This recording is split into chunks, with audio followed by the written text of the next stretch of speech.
आकाश बदल जाते हैं और रातों ही रातों में इतिहास बदल जाते हैं। आज हम महिलाओं ने रातों ही रातों में इतिहास बदल दिया। रातों ही रातों में इतिहास बदल जाते हैं और इतिहास बदलने वाली सारी महिलाएं एक मंच के नीचे आ जाएं तो जमी आसमां को बदल सकते हैं। जमी तो जमी आसमां बदल सकते हैं। हमको मिटा सके जमाने में दम नहीं और जमाना तो हमसे है, हम जमाने से नहीं।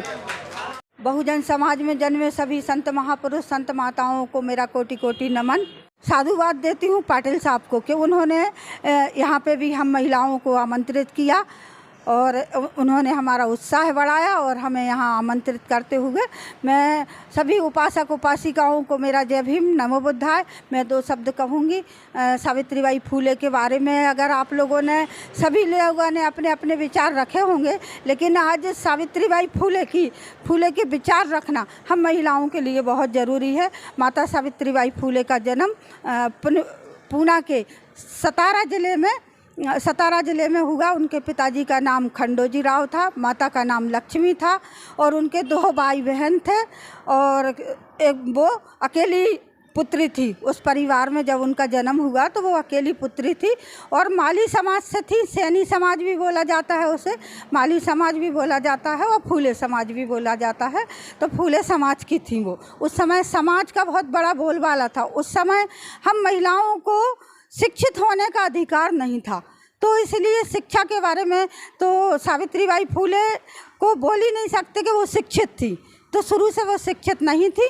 जब वो 6 वर्ष की हुई तो अपने माता के साथ घर में काम में हाथ बटाने लगी। इसके बाद 9 वर्ष में की आयु में उनका जो विवाह हुआ गोविंदराव फूले के पुत्र ज्योतिबा फूले के साथ में उनका विवाह संपन्न हुआ।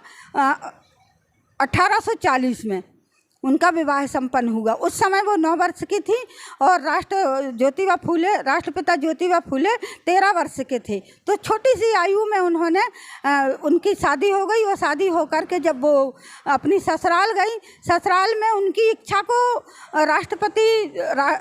राष्ट्रपिता ज्योतिबा फूले ने उनकी इच्छा को जाना और उनकी इच्छा को जान करके उन्होंने बोला कि सावित्री क्या तुम पढ़ना चाहती हो, क्योंकि वो पढ़े लिखे थे। उनके परिवार के भी जेंट्स लोग जो थे पढ़े लिखे थे और महिलाओं को तो अधिकार ही नहीं था। तो उन्होंने अपने घर में उनकी पढ़ाई शुरू की, उन्होंने ही उसको शिक्षित बनाया।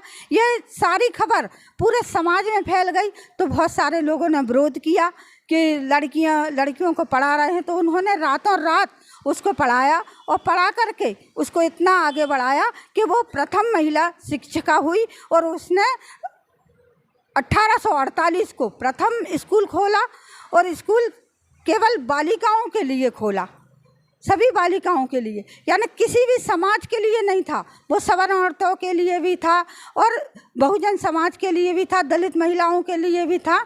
सभी महिलाओं को उन्होंने शिक्षित करने के लिए स्कूल खोला और स्कूल खोलने के बाद में जो शिक्षा की जो जोत जलाई, आज भी ये शिक्षा की जोत हम महिलाओं में जागृत है।